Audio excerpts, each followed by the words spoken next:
Inch'Allah.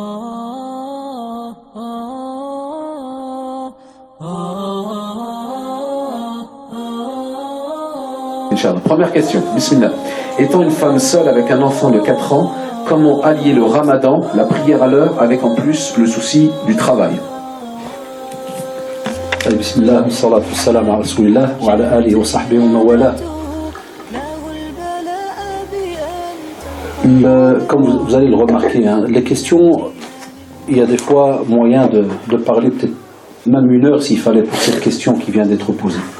Parce qu'il y a des questions qui peuvent paraître simples, mais en vérité, wallah, elles ont la taille d'une montagne. Vous savez, aujourd'hui, lorsqu'il y a un divorce dans nos familles, et vous savez très bien que ceux qui ne me connaissent pas, un de mes métiers pendant plus de 15 ans, et je le fais encore maintenant, j'ai été médiateur de couple au centre islamique donc, et culturel de Belgique, donc du lundi au vendredi de 9h à 16h. J'ai même des amis psy qui, le jour où ils l'ont appris, ils m'ont dit tu dois venir t'inscrire chez nous, en psychiatrie, même en psychologie, pour un peu régler, parce que ce qu'on a fait était grave. C'est-à-dire qu'on a reçu des familles en voulant aider, mais toute la journée. Moi et mon collègue cher Moustapha Casti, toute la journée, de 9h à 16h. Au début, c'était 17h. Wallah, même l'heure de table, on n'avait pas. Et donc j'ai passé comme ça quasi 15 ans, du lundi au vendredi, jusqu'à ma démission il y a quelques années. J'ai été à l'enseignement. Puis j'ai pris un local et je fais maintenant les médiations privées, mais avec l'horaire où moi je suis capable de donner. Pourquoi je vous dis ça? Pour cette question, je l'ai reçue des centaines de fois, c'est que chez nous, dans nos familles, quand il y a un divorce, apparemment on divorce de tout le monde. La femme elle paye, l'homme il paye, l'enfant il paye. Et encore plus des fois l'enfant, et des fois on va plus loin, encore plus la femme quand elle doit s'occuper de ses gosses et que le mari est parti. C'est la vérité. Je ne parle même pas quand des fois la femme, elle ne demande pas mieux que l'homme, l'ex-mari, continue à s'occuper de son enfant, parce qu'il y a des fois des pères qui divorcent et qui croient qu'ils divorcent aussi des enfants. Encore il y a même pas cette semaine, de nouveau j'ai reçu des jeunes, des enfants, des frères et sœurs qui me jurent, ils me disent voilà mon père s'est séparé dernièrement de notre mère et il nous a prévenu, il dit vous ne cassez pas la tête, au revoir. C'est le monseba, on n'a pas ça en islam. On ne divorce jamais de nos enfants. On a peut-être un problème entre adultes, mais jamais, jamais on divorce de ses enfants.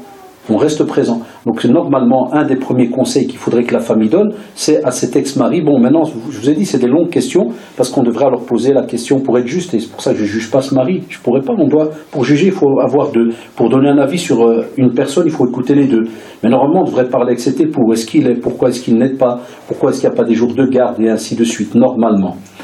Deuxièmement, on a aussi la famille.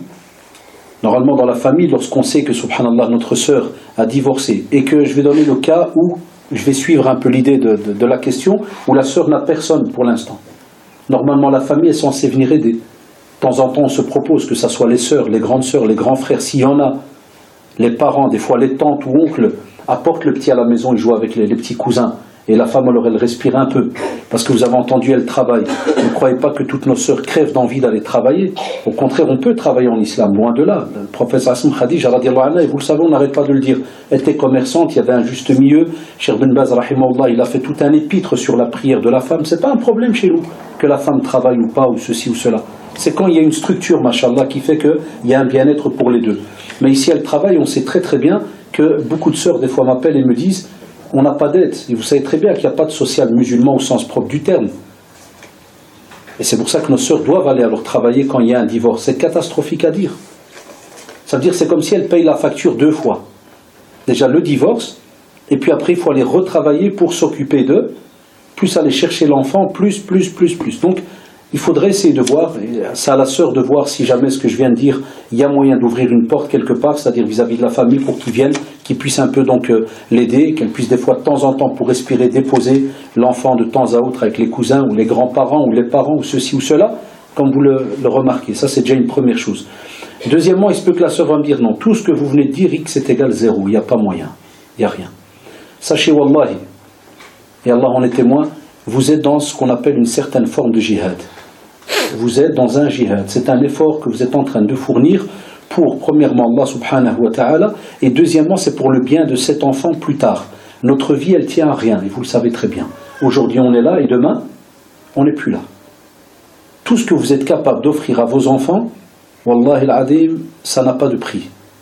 Et Allah subhanahu wa ta'ala a dit Ya ayyuhalladhina amanu qu anfusakum wa ahlikum nara. Donc, chère sœur, Allah subhanahu wa ta'ala, il t'a interpellé. Il a interpellé tous les croyants. Oh, vous les croyants, préservez d'abord vous, votre personne et votre famille. De quoi? On la préserve de quoi? De l'enfer.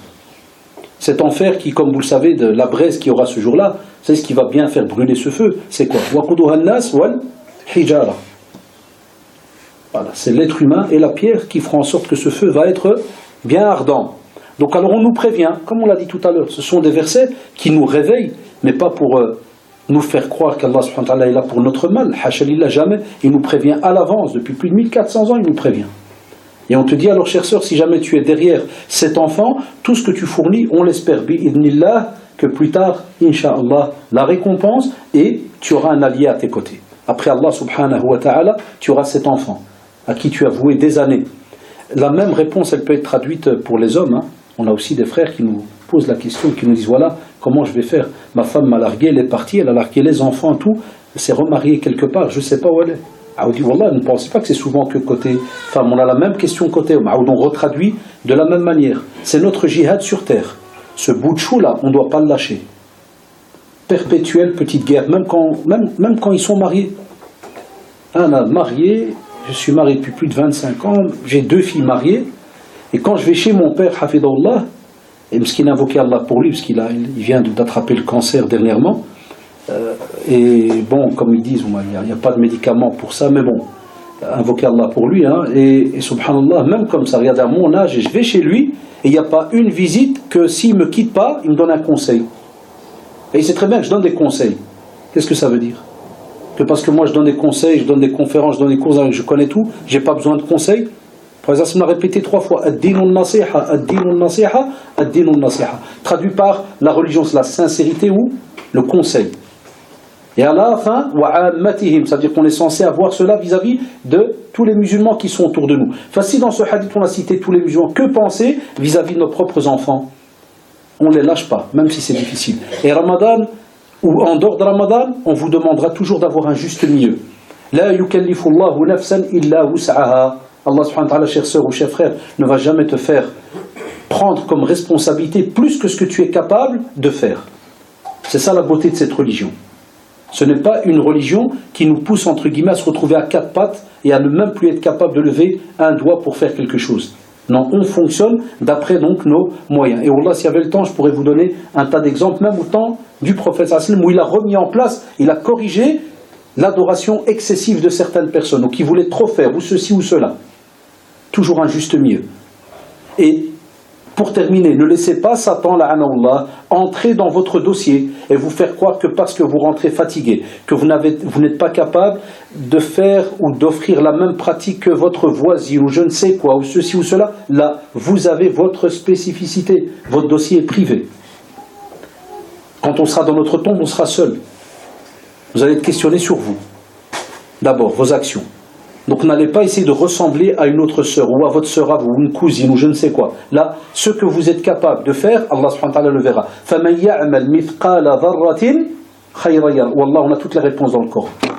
Wallah, on les a ou on les a pas? Il y a les jeunes. On les a ou pas? On les a. Celui qui fait le plus petit grain de moutarde. J'aime bien l'exégèse de Cheikh Al-Uthaymi rahimahullah. Il n'aime pas quand les gens disent petit grain d'atome. Parce qu'il sourit, il dit le prophète n'a jamais parlé d'atome ou compagnon. Bon, c'est une petite parenthèse vite fait, mais c'est juste pour vous montrer que, pourquoi je le cite, c'est parce que beaucoup d'exégèses contemporains, ils citent l'atome. Vous savez pourquoi ils le disent? Parce qu'ils disent que le prophète en son temps, ce qu'il y avait de très très très petit, c'était ces petits grains de moutarde, il y a tout petit. Eh bien, ils disent que l'idée qu'avait le prophète, c'est laquelle? C'est pour dire, wallah, même si tu fais encore plus petit que ce grain, t'es récompensé ou pas? Eh bien, les savants d'aujourd'hui te disent, wallah, même si tu fais une action qui aurait peut-être la taille d'un atome, qu'on ne voit même pas, est-ce qu'Allah subhanahu wa ta'ala la voit ou pas? Allah subhanahu wa ta'ala, il la voit. Il te la met dans la balance ou pas? Il te la met dans la balance. Donc ne sous-estime rien.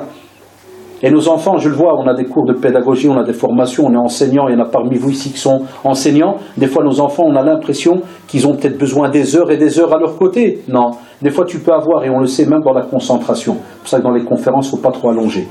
Une bonne heure, c'est déjà bien. Trop, À la fin, on garde presque rien, sauf si vraiment le sujet il touche la personne, mais vraiment à fond, alors on reste et on attend la fin. Donc on vous dit pour la concentration, des fois l'enfant, côté pédagogie, d'après l'âge qu'il a, c'est bien d'aller lire certains ouvrages dans le domaine de la pédagogie vis-à-vis de nos enfants. Même s'il vient de non-musulmans, il y a des sujets, subhanallah, qui sont universels pour tout le monde. Et je l'ai vu dans les formations qu'on a suivies à l'UNIF par rapport à la psychopédagogie. Wallah, je reste des fois étonné. Et j'ai des exemples qui sont donnés par d'autres spécialistes non musulmans qui disent Allahu Akbar, la Sunna reprend certains de ces exemples-là. Donc il n'y a aucun souci. Si l'enfant, et tu es capable de lui donner qu'une demi-heure par jour, si cette demi-heure, elle est structurée, et que les enfants sont pas bêtes, il y a les parents et il y a les adultes. On croit toujours que nos enfants sont un peu bêtes. Wallah, l'enfant, il ressent quand tu es sincère. Quand tu es vraiment présent d'esprit avec lui et que tu lui donnes une vraie demi-heure. Lui-même, il va te faire comprendre. Après une demi-heure, il va commencer à gigoter à gauche, à droite. Il a reçu sa dose. Wallah, c'est vrai. Testez, vous verrez. Donc, si vous essayez de mettre plus ou moins ce qu'on a dit déjà, et après, machallah, si vous voulez de plus amples explications à votre aise, dans les jours qui viennent, Cheikh Mohamed, il est là aussi.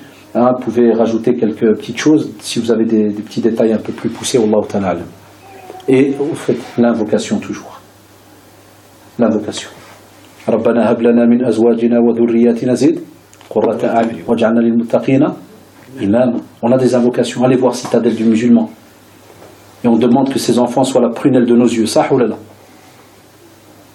On parle de nos familles, nos couples. Ça ou là. Azwajina wa dhurriyyatina, nos enfants. Donc oui, on a plein d'invocations. Et l'invocation est l'arme du musulman. Choisissez les moments importants pour l'invocation. Que ça soit dans la prosternation. Lorsque vous êtes à jeun, ça tombe bien, Ramadan, parmi les invocations exaucées, lorsqu'on est à jeun, ça tombe bien, c'est les vacances qui approchent, l'invocation du voyageur. Si jamais on est malade, si on connaît des gens qui sont bien, machallah, il n'est pas interdit, comme il est dit chez les savants, qu'on leur demande qu'ils invoquent Allah pour nous. Quand vous priez, donc vous êtes dans le tashahhud avant de saluer, dans le tahiyatul avant de saluer, faites des invocations, et ainsi de suite, en marchant, invoquez, dites, Ya Allah, préserve ma foi. Ya Allah, fais en sorte que mes enfants soient pieux. Ya Allah, aide-moi, et avec la langue que vous connaissez, si vous n'arrivez pas dans une autre langue. Donc regardez, mashallah, combien il y a moyen de se conseiller dans ce domaine. Il y a beaucoup de portes. Et qu'Allah subhanahu wa ta'ala vous aide dans cette épreuve. Wallahu ta'ala. Petite parenthèse, il y en aura toujours. Essayez de vous remarier aussi. Je sais que ce qui est dommage chez nous aujourd'hui, dans notre communauté, c'est que dès qu'on est divorcé, on devient ce qu'on appelle, je sais pas moi, seconde zone, seconde main, pièce détachée. J'entends de tout. Vous rigolez. Travaillez dans le social musulman, vous allez voir. On est loin de l'islam. On est loin de l'islam. Une fois j'ai testé, j'ai eu un frère qui a partout, il cherche pas moyen, il trouve pas. L'histoire remonte à une quinzaine d'années, parce que maintenant je fais plus ça, c'est fini. Et c'est sorti de ma bouche. C'était sincère. J'avais un petit post-it, là, un petit papier, où il y avait le nom d'une sœur, mariée à un enfant. Wallah, c'est comme ça, mariée à un enfant. Il m'a dit, cher, en ce temps-là, maintenant je ne le fais plus. Il m'a dit, si vous pouvez m'aider, s'il y a quelqu'un. Donc quand il m'a dit, ouais, j'ai cherché à personne, et moi je suis tombé dans le haram, dans le bureau écrit comme ça. Puis Wallah, je vois le post-it, je dis, Allahu Akbar. Je dis, frère, il y a une sœur, divorcée, elle a un enfant. Il me dit, qu'est-ce que tu m'apportes?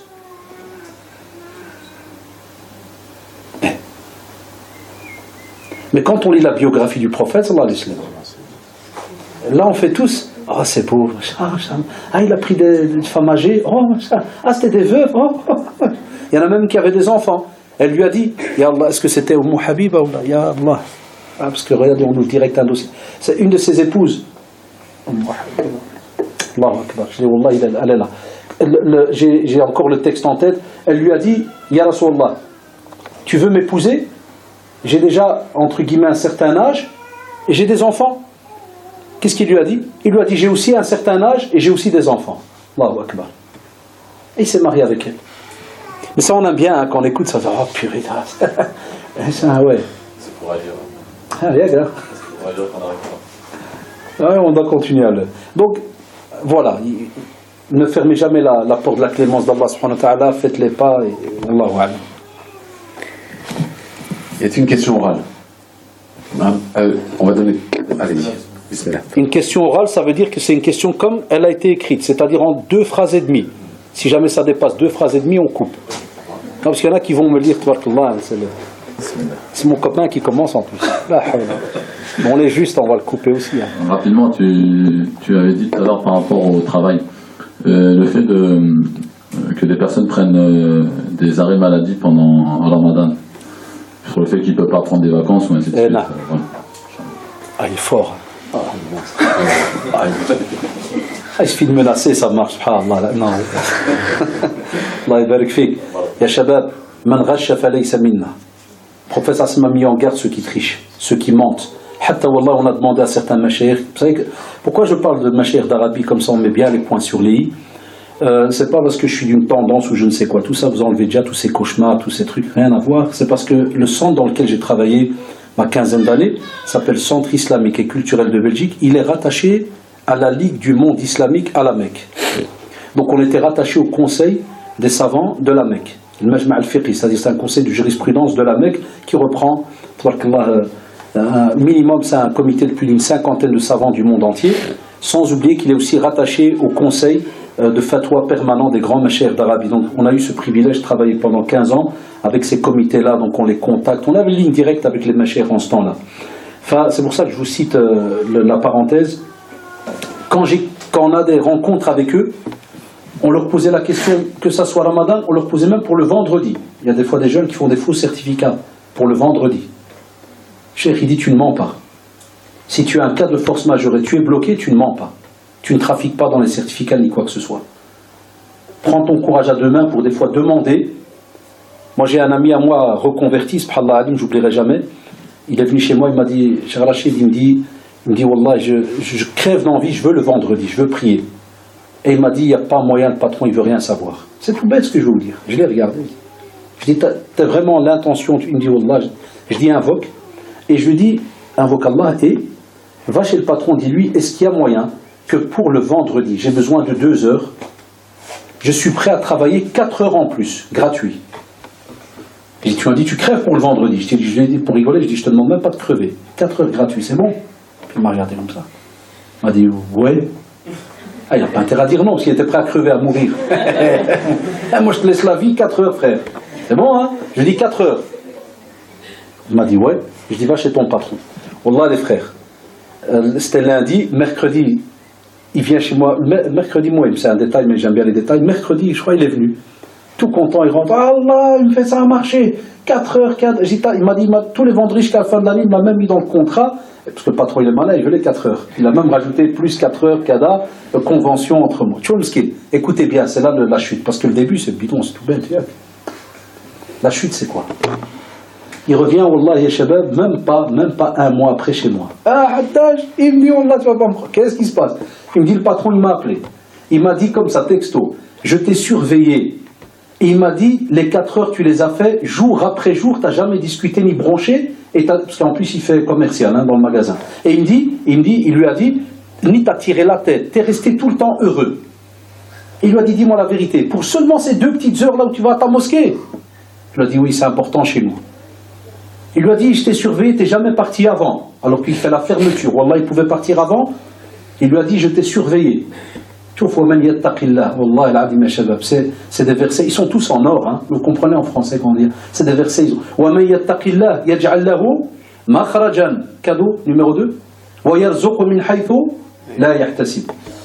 Quand l'autre fois on était demandé lui, quand on était à Clermont-Ferrand, plein de gens, ouais, problème, crains Allah. Crains Allah subhanahu wa ta'ala, sois sincère, c'est lui qui a donné sa parole. Il te dit, Wallah, tu me crains, je te donne 2 cadeaux. Qu'est-ce qu'il y a? Le premier, c'est lequel? Je te trouve une issue à tes problèmes. Et le deuxième, je te donne tous les bienfaits, les biens là que tu emploies, biens de subsistance. C'est moi qui te les donne. De là où tu n'imagines même pas d'où ils viendraient. Eh bien, vous savez ce qu'il lui a dit, Wallah, ya shabab. Il lui a dit, tu m'as épaté. Je vais te faire un cadeau. Ah, c'est lequel? Il lui a dit, rapporte-moi le contrat de travail.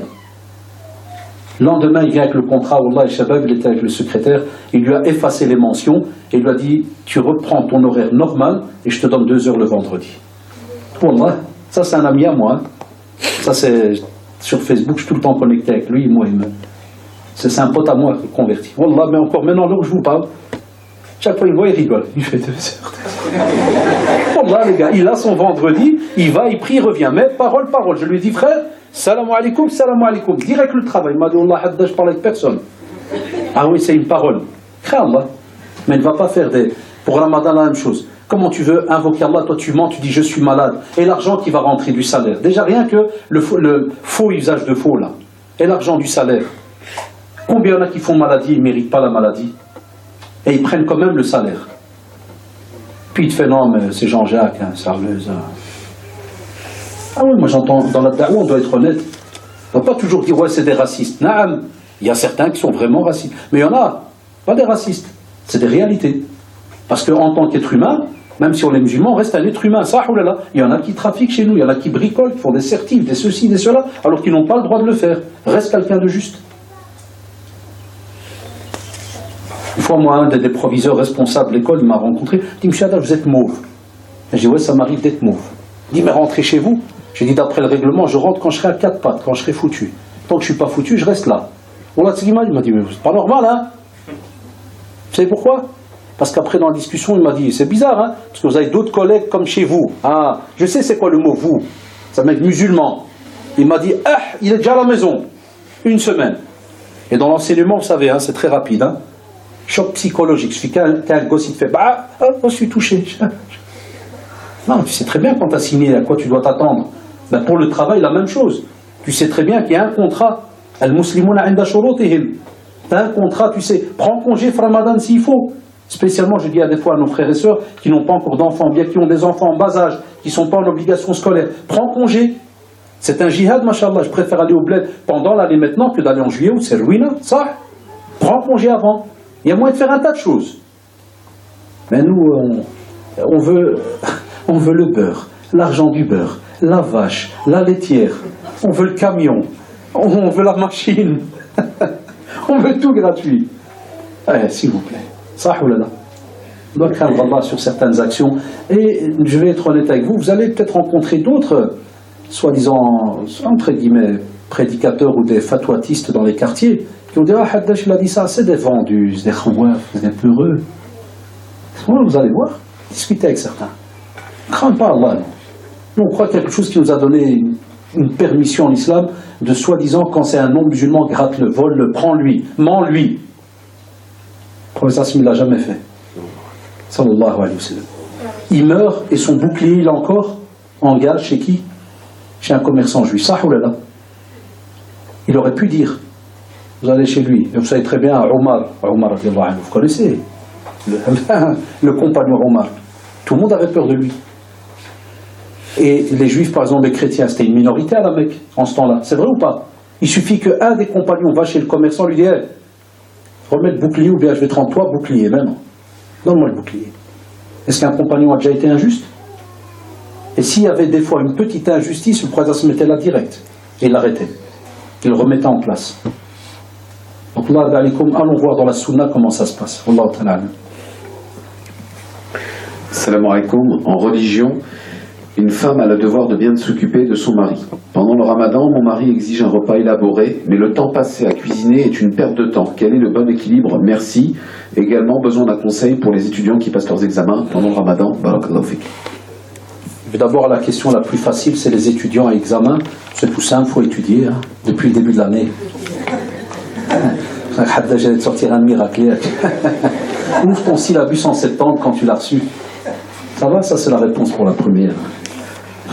Il y a des jeunes qui viennent chez moi aussi. Monsieur, c'est Ramadan, l'examen. Je suis heureux. Et alors? Non, mais le cerveau, il commence. Non, toi, il a déjà commencé il y a longtemps. Non, mais, non, il n'y a pas de mais. C'est tout des chèvres, hein, tout des mais, il n'y a pas de mais. Il faut étudier, copain. Il faut étudier. Depuis le septembre, il faut étudier. École de remédiation, école de devoir, hein, association, les parents qui contrôlent. Non, on a aussi étudié, on a réussi, on étudiait la semaine et théologie tous les week-ends. Wallah, j'ai eu 5 ans, pas de week-end. Wallahi, pas de week-end. Sauf le mois de juillet, quand j'allais avec mon père, Hafidallah et ma mère, Rahimallah au Maroc. 5 ans de théologie au centre islamique. Pas de week-end. 8h du matin, on terminait à 18h. Pas de week-end. Et on réussissait à l'école, donc jusqu'au bac et en sup. Pas de week-end. Non, quand tu veux, tu peux. Tu commences à jouer là pendant des mois. Puis, t'as pas une petite invoque pour juin? T'as pas une invoque pour le bac? Il y en a qui sourit, il se rappelle la bonne époque. C'est vrai, les gars. Je les vois dans les couloirs, hein, le matin, on a examen. Ils sont tous là, des télé. Tu vois que c'est des faux. Wallah, je les appelle faux et usage de faux. C'est pas des vrais invocateurs. Ça, je les taquine, je fais Abdel, je te connais. Allah, frère. Depuis quand t'invoques? Ah, c'est bien, monsieur, Allah, j'ai perdu mon sac et tout. Ça, c'est un groupe. Et ceux qui attendent dernière minute, vous êtes aussi. Donc, là, d'alikum, Ramadan, wallahi, ça n'a jamais été. Et moi qui vous parle, je suis né ici. Hein. Moi, je suis né en Europe, je ne viens pas du bled. Parce que quelqu'un aurait pu me dire, ouais, mais vous venez du bled, vous savez pas c'est quoi l'or? Non. À 45 ans, ça veut dire j'ai eu Ramadan. Vous savez que Ramadan, pour qu'il fasse un cycle complet pendant l'année, c'est combien? 33 ans. 33 ans enlevé à 45. Donc je vais rentrer dans 45 ans. J'ai pas encore 45, j'aime bien me faire grand. Hein. C'est au mois d'août. Donc j'ai eu Ramadan à l'âge de 12 ans. J'ai eu toute l'année complète. Alors c'est quoi ton problème avec les études, frères ou sœurs? Et on a terminé notre primaire, secondaire, supérieur en théologie, quoi. Étudiez, invoquez, levez vos taux, ayez une hygiène de vie bien structurée, les heures de sommeil, kada, ceci, cela. Il y a plein de choses. Votre relation avec Allah, ça on l'a dit dès le début avec l'invocation et tout le reste. Pour la deuxième question, il est vrai qu'Allah guide des fois nos maris, il est vrai que Ramadan, et on n'arrête pas de le dire, Ramadan c'est pas un mois de repas. C'est un mois du juste milieu. Parce qu'il y a aussi des sœurs qui ont mal compris, hein, ça arrive aussi, attention, pas taquiner que les hommes. Et là, comme ça, la sœur va me comprendre, et puis ça dépend de chaque sœur. Si jamais, chère sœur, ton mari, c'est quelqu'un qui casse des murs toute la journée, travaille dans le béton, depuis qu'il sort à 5 heures du matin, il éclate des murs, jusqu'à ce qu'il rentre à des 18-19 heures.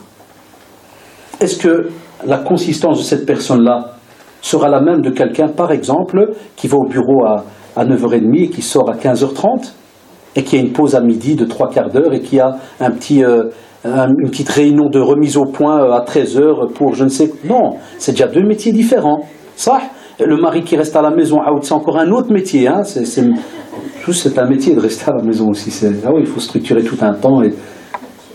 Donc, c'est vrai ou pas?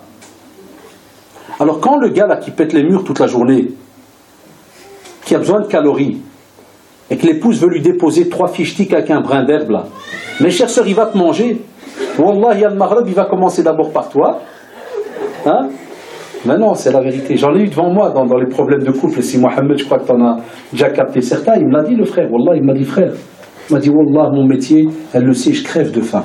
Toute la journée, il me dit, on a des frères, beaucoup. Vous savez, chaque pays, comment il est reconnu. Chez nous, les Maghrébins en Belgique, c'était la métallurgie et le bâtiment.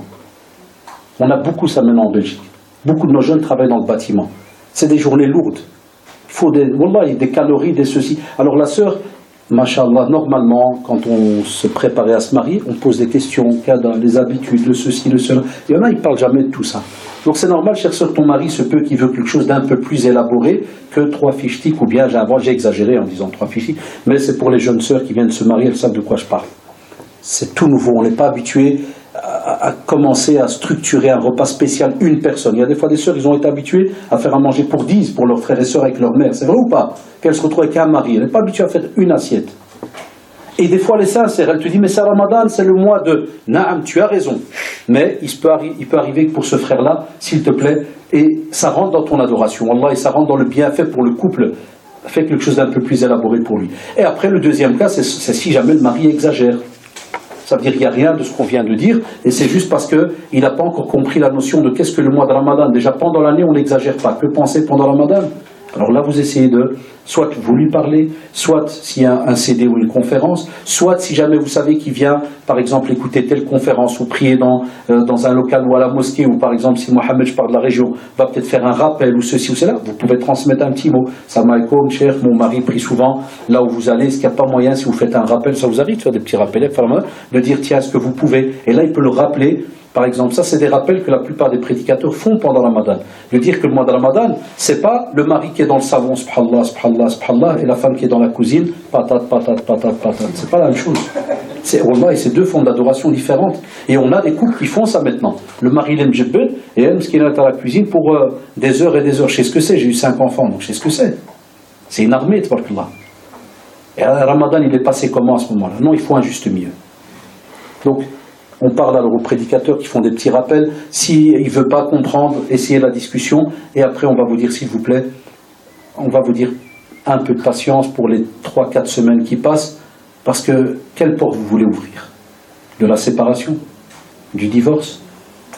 Non, on ne veut pas toucher à ces portes-là. Si on a essayé toutes les médiations, il ne veut rien comprendre. Invoquez Allah. Dites Ya Allah, pas invoquer méchamment. Il n'y a pas Ya Allah, bloque-lui l'estomac, Ya Allah, bloque-lui. Là, vous rigolez, il y en a qui le font. Wallahi, griffez, là. Dites Ya Allah, ouvre-lui les yeux, qu'ils comprennent. Vous savez, il ne nous est pas interdit de parler avec Allah subhanahu wa ta'ala, shabab. Ud'ouni astajib lakum. Invoquez-moi, je réponds à votre invocation. Parlez avec Allah subhanahu wa ta'ala. Les compagnons demandaient même du sel à Allah subhanahu wa ta'ala. Quand ils étaient en période de difficulté et autres, on ne doit pas être gêné. Parle de ta situation à Allah subhanahu wa ta'ala. Et si quelqu'un, par exemple, de la famille que vous connaissez, que lui respecte, et que vous savez que vous allez aller manger ensemble, essayez de lui transmettre un message en disant tiens, écoute mon oncle, est-ce qu'il n'y a pas moyen, quand vous allez faire le souper ensemble, de faire un petit rappel sur Ramadan et vous faufilez un petit peu quelques petites idées sur l'entraide à la maison. Le prophète, ça se mettait au travail de sa famille, c'est vrai ou pas? De nouveau, c'est les beaux hadiths qu'on aime. Hein. Il cousait, il a rangé ses... Ouais, et toi? Non, c'était le prophète. Là. Moi, je suis un simple serviteur, très faible. Il y a plein de gens qui me disent ça. Ça, c'était le prophète qui faisait. Non, on a des versets qui te rappellent لَقَدْ كَانَ لَكُمْ فِي رَسُولِ اللَّهِ أُسْوَةٌ حَسَنَةٌ. Vous avez le meilleur exemple à suivre en le prophète sallallahu alayhi wa sallam. Alors, donc, il faut de l'entraide. Voilà, ça, c'est des petits résumés de réponses, comme vous le savez. Wallahu ta'ala. Si vous avez, alors là c'est une question qui est plus relative à des petits problèmes de comportement. Si vous avez une personne qui vous boude tout en étant musulman et que vous ne savez pas pourquoi, vous lui demandez des explications, il vous répond qu'il n'a aucun problème et vous sentez néanmoins une froideur. Faut-il lui prêcher, lui faire le rappel ou le laisser tranquille? Enfin, deuxième petite question, si vous avez des enfants qui jeûnent, qui ont de la volonté mais qui ont une faiblesse dans leur pratique et qui ne prient pas régulièrement malgré vos rappels, comment réagir de manière efficace? Comme on l'a dit pour la première question, vous savez, le musulman, ce qui est beau chez nous dans notre religion, c'est que le meilleur, c'est celui qui fait le premier pas. Faites le premier pas. Et comme vous dites, vous l'avez déjà fait. Donc ça, c'est déjà un premier bon point. Deuxièmement, ce qui est beau dans notre religion, on se base sur la parole de celui qui est en face. Et n'ouvrez pas la porte au doute ou au soupçon. Inna ba'da dhanni ithm. Point barre. Le soupçon, c'est une forme de mensonge. Vous allez commencer à spéculer sur sa personne. Nous, ce qui est beau dans notre religion, quand quelqu'un te dit « Wallah, je n'ai rien contre toi », salam alaikum. Ah, c'est une belle religion. Wallah, quel déstress. Il y en a plein qui l'ont toujours pas compris jusqu'à nos jours. Hein. Il n'y a pas plus beau, mashallah, comme système. Chez nous, quand quelqu'un me dit « Wallah, j'ai rien contre toi », Allahu Akbar, tu mens, psahtak. Tu fais l'hypocrite, psahtak. Pourquoi? Parce que dès que tu me dis Wallah, tu viens de mettre ton dossier entre les mains de qui? D'Allah subhanahu wa ta'ala. Donc moi je sors de l'histoire. Nous, il y en a qui restent comme ça, stressés 20 ans. Je crois que Wallah, regarde son regard, il n'est pas normal. Wallah, j'ai vu son œil, il a bougé un peu. Mais non, Allah aide. Il t'a dit, il n'y a rien. Même si effectivement le faciès, il se peut que le faciès, ça cause d'autres problèmes qu'il vit. Et il ne veut pas t'en parler. Et même ça, on va dire, ne va pas trop gratter trop loin s'il te dit non, il n'y a rien. C'est très simple la réponse, wallah ya shabab. Dans les relations humaines, c'est comme ça. Tu lui dis, il te dit j'ai rien, ça fait. Jusqu'à preuve du contraire. Ne cherche pas plus loin. Et pour l'éducation de notre petit frère ou petite sœur, malgré les rappels, vous continuez, on l'a dit tout à l'heure, continuez à lui parler. Continuez à faire des rappels. Et la da'wa ya shabab, on l'a rappelé dans beaucoup de conférences, la da'wa, elle peut être de différentes formes. On parle, un jour on peut ne pas parler, mais invoquer Allah subhanahu wa ta'ala. Un jour on peut ne pas parler, mais invoquer plus, un petit cadeau. Un jour on le prend, il voit, même si vous avez la certitude à 200% qu'il s'en fout et qu'il est là avec vous à la mosquée. Le principal, c'est que vous, les anges ont noté, vous avez fait l'action. Votre métier en tant qu'éducateur, parent, vous le faites. Éducatrice, parent, vous le faites. Vous le prenez avec vous. Vous continuez son programme. Et il y a un beau verset de nouveau. Ça nous remonte bien le moral. Allah subhanahu wa ta'ala nous a prévenu que la finalité n'est pas entre nos mains. Il a dit « Innaka la tahdi man ahbabt, walakin Allah yahdi man yasha ». Allah, c'est beau. Tu ne vas pas guider celui que tu aimes. C'est pas parce que tu aimes ton gosse que tu crois que tu vas le guider. La guidance est entre les mains d'Allah subhanahu wa ta'ala. Toi, tu fais ton possible. Et un jour, tu peux lui offrir un petit CD. Un jour, un petit livre. Il se peut que devant toi, il va le déposer dans l'armoire. Wallah, combien de jeunes m'ont avoué, m'ont dit « Ah, M. Haddad, j'ai écouté une de tes conférences. » J'ai dit « Pourquoi tu me dis ça ?» Bien, parce que mon père il me l'a donné il y a 2 ans. Alors je tilte. Je dis quoi? Il te l'a donné il y a 2 ans, tu viens de l'écouter. Non, ouais, moi au début je m'en foutais. Et alors? Écoutez bien, wallah, des fois dans la da'wa ça nous fait rire parce que c'est pas un rire pour abaisser, mais c'est un rire de joie. Il me dit, hier j'étais sur un booster, vous savez les boosters moto. Il dit j'ai raté un virage. J'ai glissé, il me dit wallah je crois que j'étais mort. Et ouais, Zid, il dit j'ai ouvert les yeux, Allah Akbar, je suis vivant. Et ouais, je dis conférence directe. Et voilà. Alors que toi, le père, tu lui as peut-être parlé 10 ans. Non, qu'est-ce qu'il a réveillé? Un dérapage de booster.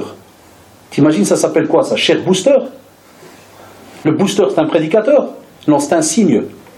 Ça peut être un signe. Il y a des gens, tu peux leur parler 10 ans. Et wallahi, j'ai déjà eu le cas dans nos quartiers. Demain, tu peux avoir, wallahi, ya shabab, je jure, tu peux avoir un toxicomane qui va lui parler. Et qui va le voir peut-être fumer, qui va le dire à frère, wallah, il fume pas, touche pas à ça. Regarde, moi j'ai commencé par la cigarette et maintenant, regarde, je touchais la drogue, wallah. Et il se peut que le frère, il va l'écouter et il va pas fumer. Et toi qui es imam, tu vas lui parler 10 ans, il fume pas, il va te dire, je fume 2 mains. Qu'est-ce qu'on pense? Que parce qu'on est parents, ça marche direct, le conseil? Que parce qu'on est imam, le conseil va passer direct? Parce qu'on est cher ou... Là, nous on fait le travail. Et le reste est entre les mains d'Allah subhanahu wa ta'ala. Wallah, shabab, c'est important ces règles. Vous savez pourquoi je les répète et des fois avec une certaine ardeur? Parce que c'est ce qui nous aide à nous déstresser. Et à ne pas faire l'erreur que des fois Satan il raffole, qu'on reste collé à un problème, un point où on s'oublie. Puis qu'est-ce qui se passe? Et là, dans l'éducation, on le sait, on commence à s'énerver, on commence à rabaisser, à insulter. Et là, alors l'écart, Satan, il vient chez l'enfant, il commence à s'écarter de toi. Il arrive à 18 ans, son premier rêve, c'est quoi? Quitter la maison.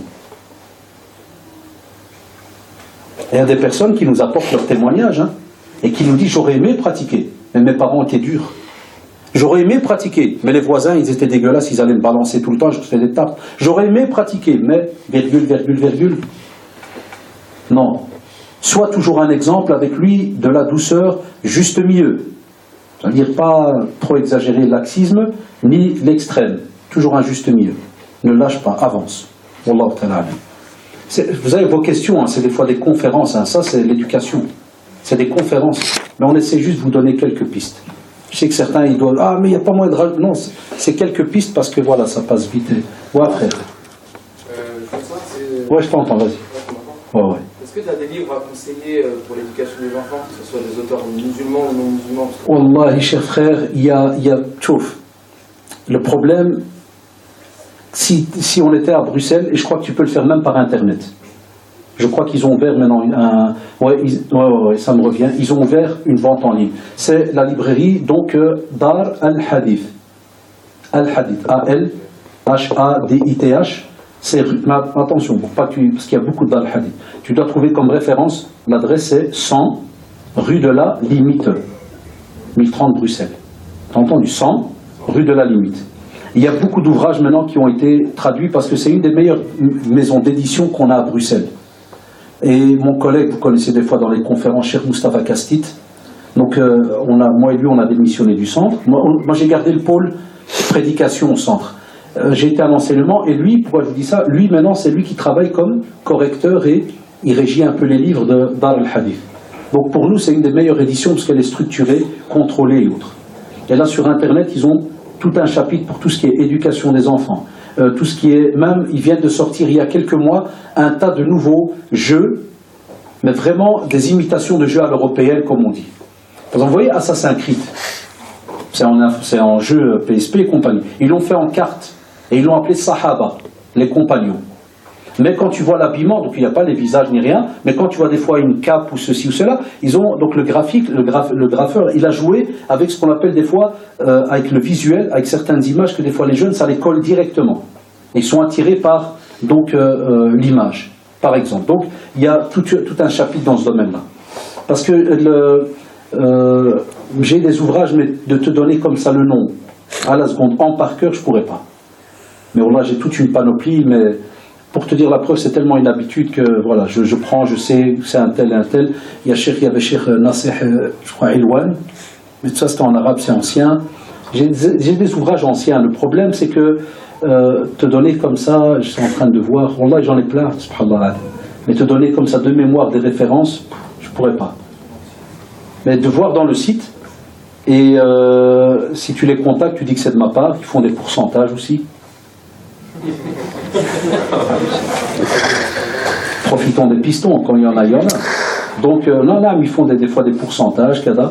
Et des fois, même si vous pensez qu'ils n'ont pas fait, wallah, ils le font. Parce que je les connais très bien, c'est mes amis à moi. Donc, ça veut dire, des fois, même quand ils te mettent un prix, c'est qu'à la base, ils ont déjà fait des 15-30%. Et ça vaut beaucoup la peine, Inch'Allah. Ça va Il y avait une question d'une sœur. Oui. Tu peux faire passer Farid. Voilà, Assalamu alaikum wa rahmatullah. Alaykoum salam. En fait, j'avais une question personnelle vis-à-vis de mon organisation pour ce mois de Ramadan, Inch'Allah. C'est vrai que je travaille et j'ai 2 heures de trajet le matin et le soir. Donc, c'est pas pour me trouver des excuses, mais c'est assez éprouvant physiquement. Et je voulais savoir, en fait, qu'est-ce que vous pouvez me conseiller pour pouvoir... pour ce mois de Ramadan, parce que je sais pas vraiment comment ça va se passer et j'ai un peu peur. Du coup, j'aimerais avoir des conseils à ce sujet-là. Barakallahu fikum. En général, le temps que le micro arrive, vous m'entendez, hein? J'ai une voix normalement qui porte en général. Donc, chère sœur, je serais tenté de vous redire quasi, je ne vais pas le répéter, ce que vous avez entendu tout à l'heure par rapport à la question de programme, lorsqu'on a des enfants, ceci, cela. Ça déjà, vous prenez ce premier conseil-là. Et comme ça, je gagne du temps pour cette partie-là. Deuxième partie, ne partez jamais vis-à-vis d'un acte d'adoration avec une crainte. Parce que souvent, c'est une petite waswasa. Vous vous rappelez là, dans la petite sourate, Alladhi waswisu, on parle de Satan. Alladhi waswisu fi sudurin nas. Satan, le furtif, c'est le furtif. Il vient et il envoie des petits propos. Très, très rapides. Furtivement, dans la poitrine des gens. Et il va commencer à le faire déjà maintenant et vous dire non, ça ne va pas aller, et tu vas voir, et tu. Non, fermez ses portes. Deuxièmement, vous avez compris, fermez ses portes. Ne voyez jamais un acte d'adoration comme étant plus tard une source de crainte, où ça ne va pas aller, ou ceci ou cela. Partez toujours, wallahi, avec une bonne intention, comme on dit, nos savants disaient toujours, et on le voit dans les invocations, invoquez Allah, mais en étant sûr, et en ayant la certitude qu'Allah subhanahu wa ta'ala va répondre à vos invocations. Ayez toujours la certitude envers Allah subhanahu wa ta'ala. Ne pensez jamais que Allah subhanahu wa ta'ala, pour un acte d'adoration que lui-même a rendu obligatoire, il va vous lâcher, chère sœur. Jamais. Jamais. Et je vous le dirai jamais assez, et nos machers nous le disaient quand on suivait cours, ils répétaient tout le temps l'invocation, l'invocation, l'invocation. Wallahi, vous n'imaginez pas quelle arme c'est pour le musulman. Invoquer. Deuxièmement, il nous rappelait toujours l'intention. L'intention rattachée à quoi? Troisièmement, à la sincérité, à l'ikhlas. Et vous allez voir, quand vous avez l'intention, la sincérité et l'invocation, atbarakallah, vous avez un de ces... C'est mashallah. Et wallahi, quand quelqu'un est rattaché à Allah subhanahu wa ta'ala, et il a la certitude, et il a une confiance totale, qu'est-ce qui peut encore l'ébranler, franchement? Qu'est-ce qui pourrait encore le toucher? Et à ce moment-là, vous savez très bien, alors vous revenez à ce qu'on a dit, Allah subhanahu wa ta'ala vous récompensera d'après ce que vous avez comme intention. Et on sait très bien, chères sœurs, chacun d'entre nous a une situation qui est propre à lui. Vous êtes obligé de travailler parce que vous avez tel et tel souci, un autre n'est peut-être pas obligé, un autre ceci. Donc chacun connaît sa situation. Pourquoi je vous dis ça? Parce que lorsqu'on est dans un embarras, c'est parce que aussi des fois on n'a pas le choix. Et des fois il y a des personnes qui ont le choix de sortir de cet embarras. Donc c'est à vous de voir, est-ce que vous pouvez, entre guillemets, travailler plus à certaines heures, est-ce que vous pouvez récupérer plus tard, vous savez, ça dépend, chacun quelle réponse il pourrait avoir. On a déjà eu des personnes, par exemple pour Ramadan, ils font un jour oui, un jour non au travail, parce qu'ils ne veulent pas prendre de congé cette année. Ils le font. Il y en a d'autres, par exemple, qui ont le droit de faire un jour oui, un jour non, et puis pendant l'année, ils font des heures sup ou des jours supplémentaires. Par exemple, j'ai des amis à Bruxelles qui travaillent dans la sécurité. Des fois, qu'est-ce qu'ils font? Ils travaillent 7 jours d'affilée, même le samedi et dimanche. Et puis, ils récupèrent à la fin du mois, par exemple, 6 jours d'affilée. Bon, là, j'ai plein de jeunes qui font, je ne sais pas si vous avez le même système, en dehors de Ramadan, ils font ce qu'on appelle les heures sup. Et qu'est-ce qu'ils font? Au lieu de prendre cet argent, chez nous, on a le système en Belgique, au lieu de prendre l'argent, tu as le droit de prendre des congés. Donc, testez toutes ces petites choses, ouvrez toutes les portes, mais n'ouvrez pas la porte de manque de confiance, de la peur, des soucis, la crainte. Oubliez ça. C'est important. Allahu ta'ala. Salam alaikum. Sachant que pendant le ramadan, nous veillons tard, avez-vous des conseils à nous donner pour nous aider à nous lever dans de bonnes conditions pour la prière de l'aube? À part, Inch'Allah, mettre 4 alarmes au lieu de 1. Ah ouais, vous rigolez, c'est vrai, cette année on va avoir la blague. Cette année on va rentrer de la mosquée vers les minuit et quelques presque. C'est vrai ou pas, Chebab? Ça va. Et vous, la chasse à quelle heure ici à Tours? À jouer les Tours. Les choses à 30, 35, Quel 30-35? 11 heures? 11 heures. Ah voilà. Donc, imaginez, Tarawih et tout, vous allez rentrer à la maison. Comme nous, l'année passée, on avait le même horaire que vous. On arrivait à la maison minuit et demi, 1 heure. 4 heures, on devait déjà rompre. On devait déjà arrêter. Donc, certains, qu'est-ce qu'ils faisaient? Ben là, ça va dépendre de chacun d'entre vous. Il y a des gens parmi vous qui ont la faculté de pouvoir dormir même 3 heures. Et ils remettent une alarme, ils se lèvent. Un autre va me dire, non, monsieur, moi, je ne peux pas. Si je dors, je vais être malade après, d'après le métier qu'il a. Vous voyez, votre question, ce n'est pas une question aussi simple. Il y en a qui travaillent, par exemple, chauffeur. Chacun va devoir voir sa situation. Pourquoi? Eh bien, des fois, pour se lever pour la prière de Subh, écoutez-moi bien, certains vont devoir gérer, excusez-moi, leur journée de travail. Ou bien leur journée de repos. Un exemple, vous rentrez du travail, il est peut-être 5 heures, vous priez, si jamais il y a une prière à faire à ce moment-là, faites un petit somme. Ce qu'on appelle qaïlou, là, faites un petit somme. Des fois, wallah, ya shabab, il y a ce qu'on appelle des petits sommeils qui sont réparateurs, qui peuvent, wallah, y durer même pas 20 minutes. C'est vrai ou pas? Je sais que chez les Maghrébins, pour que ça soit réparateur, il faut 12 heures. Et je crois que c'est une moyenne de 12.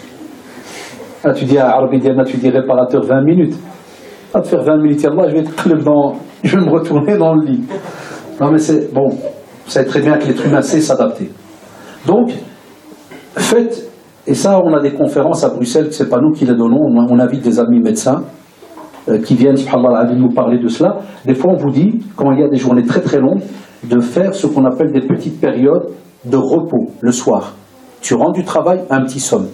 Tu te lèves, tu pries par exemple l'Assad, Kada, tu lis un peu, ceci, tu vois, un petit programme religieux comme on a dit. Et puis après, rien ne va vous interdire, par exemple, de vous reposer, de vous allonger un peu, mettre un peu de Coran, reposer le corps. Parce que c'est votre jihad cette année. J'arrête pas de le dire depuis 2 semaines que je fais les conférences sur la Ramadan, j'arrête pas de le dire à nos jeunes. Qu'est-ce qu'on fournit, entre guillemets, comme effort pendant l'année? Qu'on soit honnête.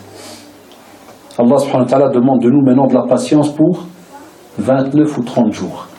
Est-ce qu'il nous l'a donné, est-ce qu'il nous l'a demandé toute l'année? Dites-moi, est-ce qu'il nous l'a demandé toute l'année? C'est pour ça que la récompense est immense. Alors s'il vous plaît, s'il vous plaît, s'il vous plaît, ce n'est que 29 ou 30 jours. Wallah, elles vont passer très très vite. Et n'ouvrez pas la porte à la peur et je vais mal dormir et je crois que, et je pense, et je vais avoir... Non, oubliez ces sujets-là. Et Wallah, c'est par expérience et demandez aux anciens parmi vous, quand vous partez... C'est pour ça que, subhanallah, si on part depuis le début de Ramadan avec une sincérité et on invoque, Wallah, les mois ils passent tranquilles. Le mois il passe tranquille. Sincèrement. Je ne sais pas vous dire plus. Je suis un peu désolé, mais parce que c'est des réalités humaines. On n'a pas un code qu'on va vous donner et hop, votre sommeil va être bien. Non. C'est des fois spécifique à chaque personne d'entre nous. Mais si vous avez besoin de faire un petit somme après le travail, faites-le s'il vous plaît. Si par exemple au travail vous avez une pause d'1 heure et vous êtes à jeun et vous avez le droit d'aller vous étirer quelque part, Wallah, faites un petit somme. Et on va arriver à la fin où vous allez me dire non, il n'y a pas moyen. 4 alarmes. 4 alarmes. Parce que c'est une prière obligatoire comme les autres. Et elle est même plus grave que les autres. C'est même des signes là on reconnaît l'hypocrite et spécialement les hommes à la mosquée et ainsi de suite. C'est vrai ou pas? On parle de Subh, après de l'Aïcha la dernière. Et si on ne fournit pas ces efforts-là, qu'est-ce qu'il nous reste pour gagner ce paradis? Qui est une denrée très très chère. C'est une marchandise, une sal'a ghaliya, elle est chère. Et qu'est-ce qu'on nous demande? C'est une fois tous les 33 ans, ça tombe en été. 33 ans. Et encore chaque année, ça avance de combien de jours? Au moins 11 jours. Ça ou là là. Enfin voilà, s'il vous plaît, qu'on essaye de positiver par rapport à cela, et vous verrez, Inch'Allah. Je n'ai pas encore entendu aujourd'hui, c'est très rare, ou sinon ça aurait fait un petit boom dans le monde des prédicateurs, que dans la communauté musulmane, Ramadan, il y a eu 15% de musulmans renvoyés de leur job parce qu'ils arrivaient morts à la fin de l'après-midi, et parce que, il n'y a pas. Il n'y a pas. On a quelques profs qui se plaignent effectivement dans l'enseignement de nos élèves parce que c'est les parents qui ne gèrent pas. Pas de petits sommes le soir ni rien, ils les laissent toute la nuit réveillés jusqu'à 4 heures du matin. Puis l'envoient à l'école à 7 heures. C'est normal que le gosse va dormir en journée. Et puis je vais plus loin, les tarawih, je vous ai dit, elles ne sont pas obligatoires. Mais nous, on fournit un effort immense par rapport à ces prières. Et puis on a une catégorie de personnes qui vont peut-être devoir ne pas pouvoir faire les... Je ne sais pas si à la mosquée vous faites 13, il se peut qu'ils vont faire que 8. Il se peut qu'il va être capable de faire que la moitié, 6. C'est vrai ou pas? Et ça te regarde toi-même. Et les premiers jours vont être un peu compliqués, parce que c'est nouveau, spécialement, je vous ai dit, ceux qui jeûnent jamais là. Ça va être dur la première fois, les maux de tête, kada, ceci, cela. Donc, essayez de gérer au fur et à mesure d'après vos capacités. Wallahu ta'ala. Donc, juste au terme de timing, on va prendre 15 minutes, Inch'Allah, pour la fin de cet après-midi, de façon à laisser un petit peu le temps, frère Rachid, de se préparer, Inch'Allah. Non, ça ne me dérange pas, sincèrement. Un quart d'heure, 20 minutes, Non, d'accord. Est-il conseillé de faire le ramadan pendant les 3 premiers mois de la grossesse? Et il y a une question sur une femme enceinte peut-elle faire le ramadan alors que le médecin lui déconseille? Ne faites jamais le mois de Ramadan si le médecin vous a dit de ne pas le faire, la gynécologue. C'est un conseil. Sur mes 15 ans de service, on en a vu des dégâts. Il y a même eu des sœurs qui ont dû être après obligées de rester couchées pendant 5 mois. Les femmes savent de quoi je parle.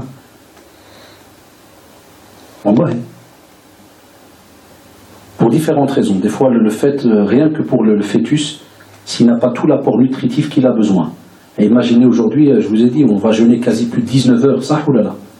Alors imaginez la femme enceinte. L'enfant, le fœtus passe par des stades. Ces stades, il y a des moments où il a absolument besoin d'un apport nutritif continu. C'est pour ça que des fois, il peut arriver qu'on demande un avis à un deuxième gynécologue.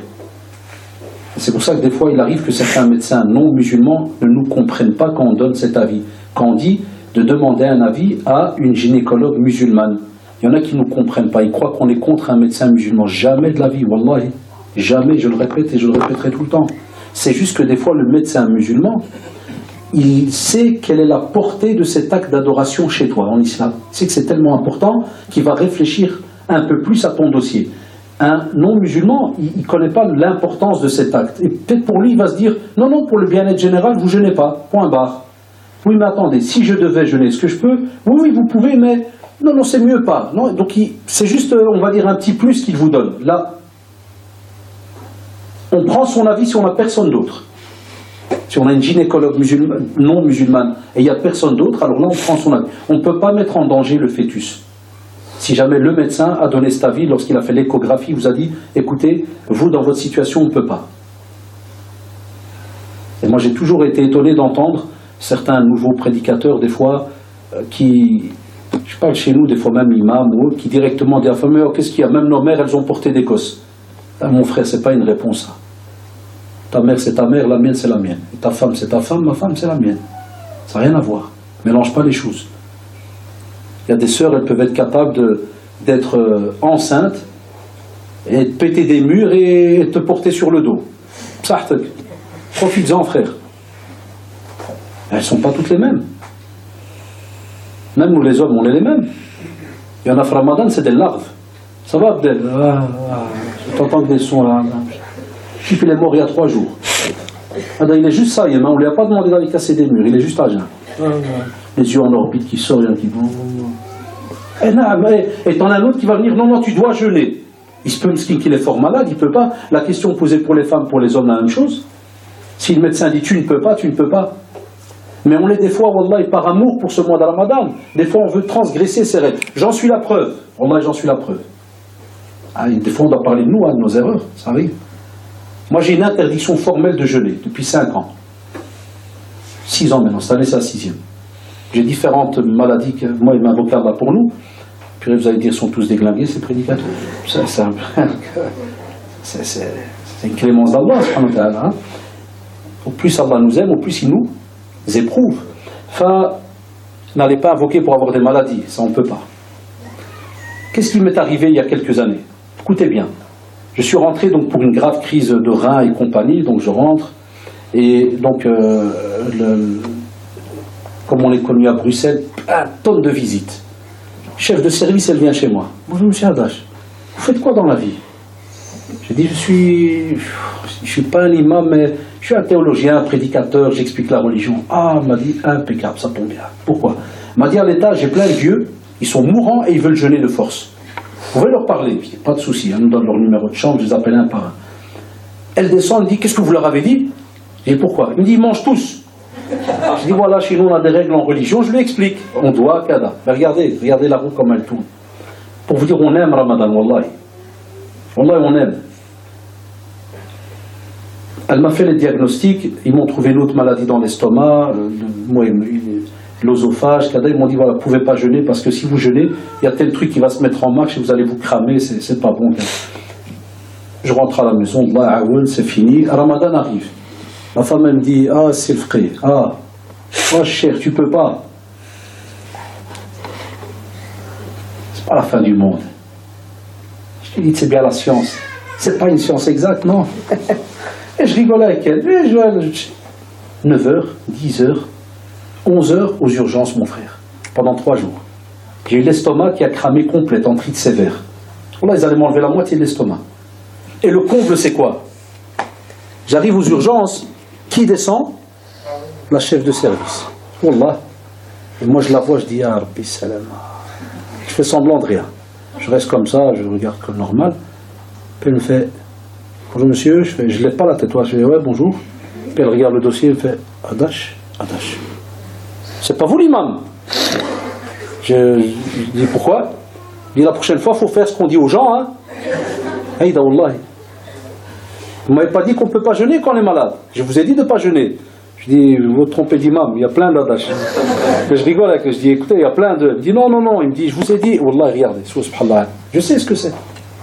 On aime Ramadan, Wallah, on a envie de goûter à cette journée, mashallah. J'ai fait le malin aussi alors qu'on est dans la prédication. Il nous arrive des fois par amour pour un acte, on se dit, Allah, bismillah, non, ne le faites pas. Si on vous dit ne le faites pas, demain, Allah, le fœtus il meurt ou ceci, ou vous faites quoi? Et nous, on a dans la famille des gens qui donnent des fatwas, subhanallah. Qui disent non, Dieu est grand, vas-y, va te protéger. Ah, c'est ça une fatwa. Faites attention, wallah, faites attention. Ou si c'est dit qu'on ne peut pas, on ne peut pas. Après, il y a une divergence chez les savants pour remettre les jours. Ça, vous l'avez déjà entendu. Soit comme chez Al-Albani et d'autres, ils disent que, rahimahullah, que la femme qui était enceinte, elle ne remet pas les jours. Elle nourrit un pauvre pour chaque jour qu'elle a, donc qu'elle a mangé. Et l'autre avis, qui est aussi qui est le plus répandu même, on va dire, c'est qu'après Ramadan, elle choisit une période, elle remet, donc ces jours, elle jeûne. Et ils ont la même fatwa pour la femme qui allait. Elle nourrit, ou bien elle paye. C'est juste pour rester juste par rapport aux fatwas qu'il y a, et spécialement quand elle émane de grandes sommités, qui sont donc reconnues, Allah Ta'ala. Et on ne critique pas s'il y a un pris cet avis, ou a pris l'autre, ou ceci ou cela. Ça, c'est plus une parenthèse. Allah Ta'ala. Salam alaikum. Mon mari résume le ramadan à un régime alimentaire. Quand je lui fais le rappel, il se braque, voire s'énerve. Je fais des duas pour lui. Dois-je continuer le rappel? Merci. Normalement, certains savants ont dit que la femme est cet être humain sur terre qui a reçu ce qu'on appelle la seule magie qui est halal. Ah, les hommes, ils regardent comme ça. C'est comme s'ils se disent, Hadash, c'était bien depuis 1h30 là. Voilà, le départ, tu commences à... Non. Ils ont appelé ça as-sihr al-halal. Il y a même des conférences en arabique qui ont été faites. J'ai même traduit ça une fois, j'en ai fait 2. L'art d'acquérir les faveurs de l'épouse et l'art d'acquérir les faveurs de l'époux. Ils ont appelé ça, cette magie halal, c'est quoi? C'est-à-dire, l'épouse, elle a un certain art que des fois l'homme n'a pas. Les hommes qui sont mariés, qui est marié chez les hommes ici? 5. C'est tout. À jouer les tours, 4 hommes mariés. 5. Bon, quand ton épouse, frère, a besoin de quelque chose, il y a moyen de l'avoir ou pas? Quand elle a besoin de quelque chose. Dis-moi, comment tu ressens ça? Ton épouse, elle a besoin de quelque chose et toi, tu es un peu embêté, mais elle a vraiment besoin. Est-ce qu'ils arrivent à l'avoir ou pas? Et généralement, oui. Il a même rajouté généralement. Zed, l'autre mari, il est où? Zed. Oui, ça arrive. Ah, ça arrive, frère. Ça arrive beaucoup, mon frère. Suivant, qui est marié là? Ah, lui, il est déjà une. Wallah, il m'a fait comme ça. Comme pour dire, moi, je suis mort, frère. Ah, faut qu'Allah. Zed, frère, il y a moyen ou pas? La plupart du temps, oui. La plus, lui, c'est même, lui, c'est un cousin. Généralement, il a plupart du. Naam. Naam. Ça veut dire quoi? Chère sœur, quand tu veux transmettre des fois un message de da'wa à ton mari, choisis le bon moment. Chez nous, en arabe, on dit Al-labibu bil-isharati yafhamu. L'intelligent, avec quelques signes, il comprend. Alors, quand des fois tu es avec ton mari, tu vois qu'il est en mode amoureux, là, tout content, il est blotté à l'aise et câlin, tu viens, tu lui fais agir. Qu'est-ce que tu en penses de 3 petits points? À 80%, il est susceptible de t'écouter. C'est prouvé, wallah. C'est testé et prouvé. Dans les moments, subhanallah, les plus intimes, les plus à l'aise, l'être humain, des fois, il est beaucoup plus apte à écouter certains rappels. Mais quand tu viens dans un moment où il est bien réveillé, bien stressé, kada, et tu dis Allah subhanahu wa ta'ala, dis, toi tu vas me montrer comment je vais invoquer Allah. Toi tu vas me montrer. Et il va monter le ton, puis Shaitan il vient, il va lui dire agis. Qui va avoir le dernier mot? C'est qui l'homme? Et lui montre des grands H majuscules. C'est qui? Alors Shaitan il vient, il ne te laisse pas reconnaître qu'effectivement tu te trompes dans ce sujet-là. Ça ou là là. Et puis il va venir chez la femme, il va dire attends, Fatima, qu'est-ce que ça veut dire? T'as pas le droit de parler. T'es en 2015, hein? Liberté, égalité. Qu'est-ce qu'il y a? Qu'est-ce qu'il va faire, quoi? Ah, au tac, elle lui rajoute une. Lui, au shaitan, il recourt direct chez l'autre. Il lui fait oui, qui va avoir le dernier mot, frère? C'est écrit dans le Coran, c'est toi l'homme. Ah, il retrouve un autre scud pour l'envoyer. Et ils vont se retrouver dans une grave dispute alors qu'à la base, le début c'était quoi? La religion. Toujours shaitan l'anawla. Comme il est mis dans le Bukhari, on le sait, hein, le hadith il est authentique, Satan l'anawla, il a son trône sur l'eau, ça ou là. Et je résume le hadith, les shayatines ils viennent et à chaque fois on le rappelle dans beaucoup de conférences sur le mariage et les conflits. Et ils viennent et ils racontent qu'est-ce qu'ils ont fait. Un, il dit juste il les a disputés entre eux, il dit t'as rien fait. Et l'autre il lui dit je les ai même séparés. Fini, divorce, il dit toi t'es le meilleur. Et combien de couples se sont disputés sur des questions de religion? Allahu Akbar. C'est étonnant, hein? Je sais pas comment ils travaillent. Donc c'est pour ça que les chercheurs trouvent des petits moments opportuns. Des fois, et je redis ce qu'on a dit tout à l'heure pour l'enfant, là, vous vous rappelez, pour la da'wa avec nos enfants, des fois, pour le mari, on peut, entre guillemets, mettre un CD. Vous savez qu'il entre vers 17h. Mettez un CD à -5, une conférence. Il y a des sœurs aussi qui exagèrent. Elle met un CD, l'enfer t'attend. Ah oui, la da'wa c'est vrai ou pas? La da'wa c'est trouver d'abord quelque chose qui va lui ouvrir le cœur. Par exemple, tu lui mets, je sais pas, les délices du paradis. Et pendant qu'il va écouter, peut-être il va écouter, et il va entendre il y a ça, puis il va dire oh purée, ça a l'air sympa le paradis. Ah, qui me donne. Là tu rigoles, tu fais. Et tu voudrais qu'on soit deux là-bas, Kada, aller sur des grands. Ouais, franchement, ouais, Kada. Ça ne dit pas qu'on diminue un peu les repas. Ils vont rigoler peut-être, ou bien, sauf si tu as un mari vraiment foutu de la mort. Là, il va se remettre en mode braquage. Ça, c'est autre chose. Ça, c'est la psychologie du gars déjà de sa naissance. Il y en a qui n'acceptent pas les conseils. Ah, écoutez, ça arrive. Il y en a où tu vas tester avec lui le CD, le sourire, les petits bisous, discussion, rien. Il est comme ça. Alors là, qu'est-ce qu'on dit? Qu'est-ce qu'on a dit? On revient à ce qu'on a dit tout à l'heure. Tu fais ton possible. Tu ne le suis pas dans le haram, ça c'est connu, que ce soit l'homme ou la femme. Et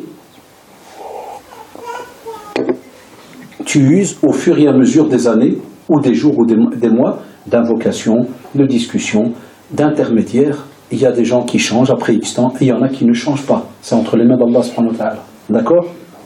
Voilà, il faut toujours essayer d'user d'un tas de moyens. Et ne pas penser, et c'est des conseils qu'on vous donne, Inch'Allah, pour le restant de votre vie, ne pensez pas que tout le monde est connecté au même dossier tout le temps. Même quand on est marié. Vous croyez que parce qu'on est marié, on a les mêmes dossiers? Non. Même nous, prédicateurs. Il y a plein de gens qui des fois rêvent sur nous. Hein. Oh, votre couple, hein, ça doit être le top du top. Je dis, oh là, si tu rentres dans mon couple, t'es fou. Là, tu vas regretter. Là, même quand on est prédicateur, même si on est marié, et même si mon épouse aussi, elle donne cours de théologie, tout ce que vous voulez, et des fois on a des sujets où on n'est peut-être pas sur la même longueur d'onde. Mais wallahi, jamais c'est une occasion d'aller se tuer. Au contraire, Saad, c'est ce qu'on appelle un programme de la soirée. On sort les livres. Ou Internet, maintenant, c'est plus facile, parce qu'on sait où est-ce qu'on doit les bouquiner. Mais est-ce que tout le monde est connecté de la même manière? Non. Eh bien, je répète toujours la même chose, hein. C'est votre petit djihad sur terre. Chacun d'entre nous, vous avez remarqué, a des petits dossiers qu'il doit tirer. Eh bien, c'est, wallahi, des opportunités de hasanat pour le jour du jugement dernier. Wallahi, vous serez étonnés. Wallahu ta'ala. C'est une question orale. Bien, salam alaikum. Comment concilier le ramadan et le problème du travail de nuit? Je fais référence à des horaires qui vont de 21h à 7h du matin. À savoir, pour les prières du Maghrib, de l'Isha et du Fajr, non faites à l'heure et rattrapées le lendemain. Pouvez-vous me conseiller pour le reste de l'année dans cette relation que j'ai entre la pratique de ma religion et le travail de nuit? Barakallahu fik. Je vous ai dit que tout à l'heure, j'ai des amis dans la sécurité et je vais être honnête avec vous, parce que c'est le métier que je connais un peu le plus. Il y a d'autres métiers qui ressemblent là, mais qu'on soit honnête, c'est très difficile. C'est très très difficile.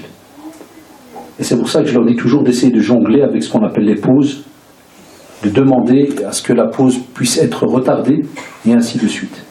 Ça, c'est la première partie de la réponse. Il y a, quand je dis, donc, je vous parle rapidement parce que je dois quitter dans 10 minutes à peu près, on doit clôturer. C'est pour ça que je vous dis donc d'essayer de demander des reports de pause. Par exemple, vous savez que la l'achat est à minuit. Hein, ben, vous demandez d'avoir votre pause à ce moment-là au lieu de la prendre par exemple à 11h. On essaye, on demande, demandez. Mais en vérité, avant ça, j'aurais pu vous dire encore autre chose. C'est quoi? C'est de faire votre possible, de faire une demande pour passer en équipe de jour. Même les psys, j'ai des amis psys musulmans et tout, quand je discute avec eux, on sait très bien qu'Allah subhanahu wa ta'ala, il te dit وَجَعَلْنَا النَّهَارَ مَعَاشًا وَجَعَلْنَا اللَّيْلَ لِبَاسًا. L'être humain, dans sa constitution, a été fait pour qu'en journée, il court, il cherche après les moyens de subsistance. Et la nuit, il dort, il se repose. Ça, c'est la sunna d'Allah subhanahu wa ta'ala sur terre. Et puis, il y a les 4 forces majeures. Mais, si toi, il y a moyen que tu passes en équipe de jour ou que tu changes de métier, wallah, cher frère, fais-le. Parce qu'il y aura même des incidences dans ta vie de couple. Cette semaine, je me suis occupé d'un couple, wallah, et de nouveau, travail de nuit. L'épouse m'a dit, on n'a plus de vie, pas d'intimité, on n'a plus rien. Il rentre le matin, il est crevé, et il doit dormir jusqu'à 14h, 15h, il reprend le travail de nuit. Pour rentrer à 4h du matin de nouveau. C'est taximan. Vous savez, c'est quoi le métier de taximan? C'est pas une vie. Il m'a dit, ma fille a 3 ans, il la connaît pas. C'est vrai, il pleurait, parce qu'il là, je vois, il est là, il me dit, si elle n'avait pas forcé pour que je vienne vous voir, il me dit, moi j'étais dans une routine, je suis parti moi. Il me dit, wallah, ma fille a grandi, je ne la connais pas. Le travail de nuit n'est pas facile. C'est très compliqué. Quand on est seul, on croit que c'est à l'aise. Mais le corps, il s'habitue, à ça. Il y en a même que quand ils changent de nuit à l'équipe de jour, ils sont déboussolés complètement pendant minimum une bonne à 2 ou 3 semaines, d'après ce que j'ai déjà eu comme discussion avec des amis, comme je vous ai dit. Enfin donc, s'il y a moyen de changer, changez. Et après, je vais être honnête, je ne vais pas vous mentir. Je ne sais pas quoi dire à ces frères-là. Tout le temps, on m'amène cette question. Peut-être même chez Mohamed, on a souvent cette question. On te dit, moi j'ai un contrat, je travaille de 9h le soir jusqu'à 6h du matin, donc ça donne plus ou moins les 9h.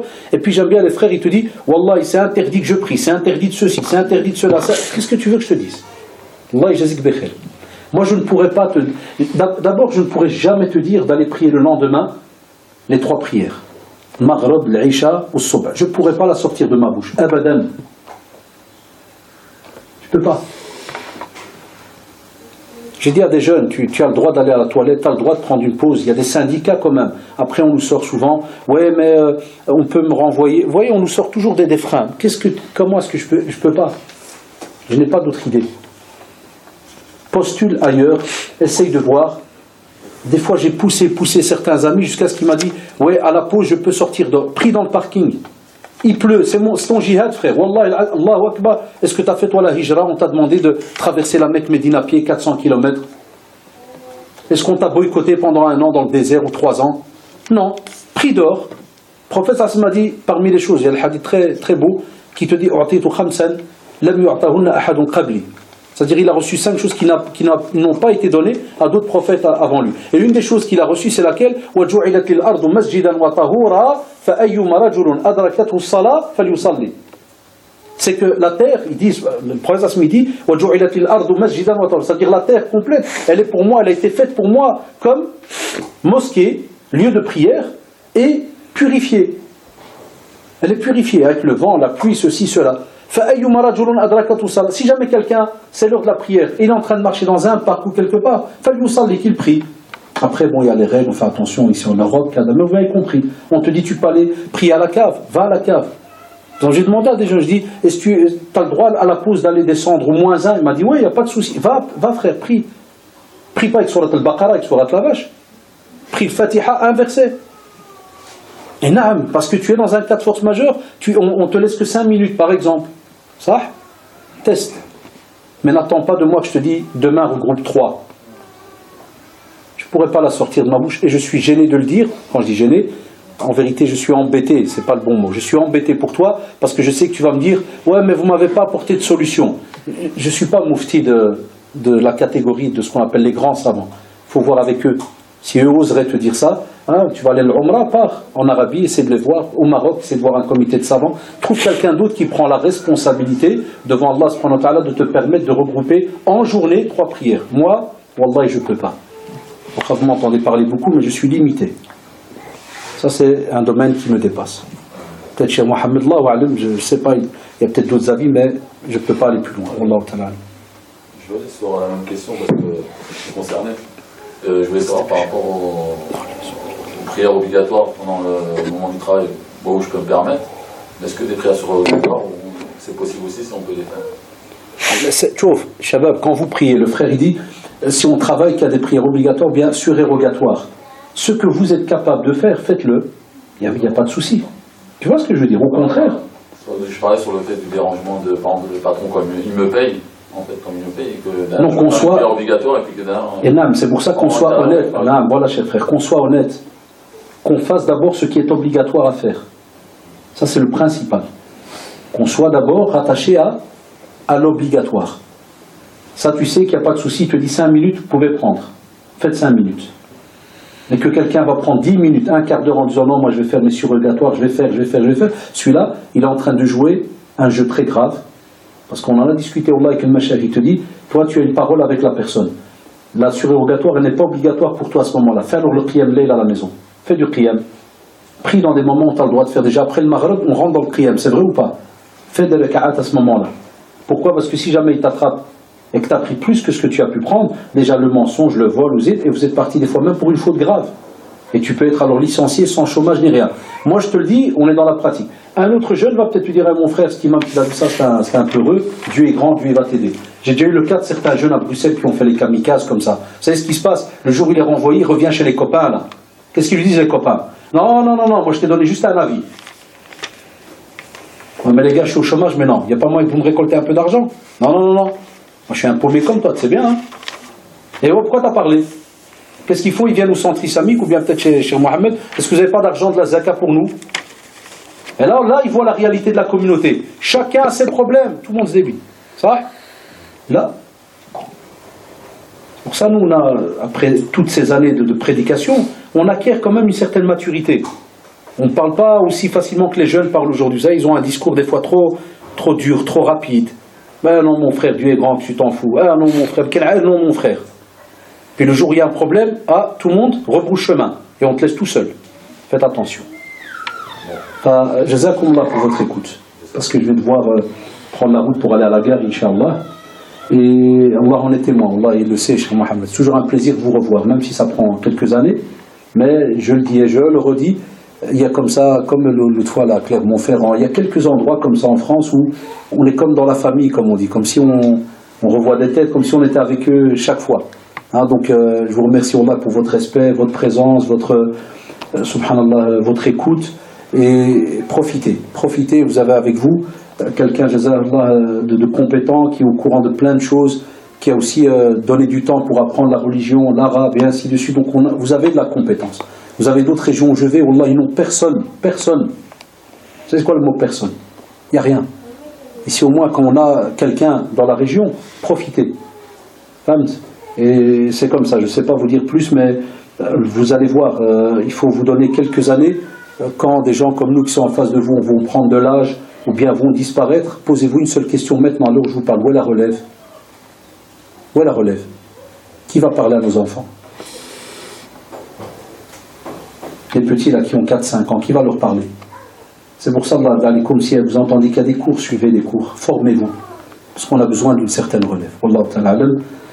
اللهم أرنا الحق حقا وارزقنا اتباعه اللهم أرنا الحق حقا وارزقنا اتباعه وأرنا الباطل باطلا وارزقنا اجتنابه وأرنا الباطل باطلا وارزقنا اجتنابه اللهم إنك عفو كريم تحب العفو فاعف عنا اللهم إنك عفو كريم تحب العفو فاعف عنا اللهم وفقنا لما تحبه وترضاه اللهم وفقنا لما تحبه وترضاه اللهم اهد شبابنا اللهم اهد شبابنا اللهم وفقنا لما تحب وترضاه ووفق شبابنا لما تحبه وترضاه اللهم ارحم والدينا اللهم ارحم والدينا وارحم مشايخنا اللهم ارحم مشايخنا ربنا آتنا في الدنيا حسنة وفي الآخرة حسنة وقنا عذاب النار.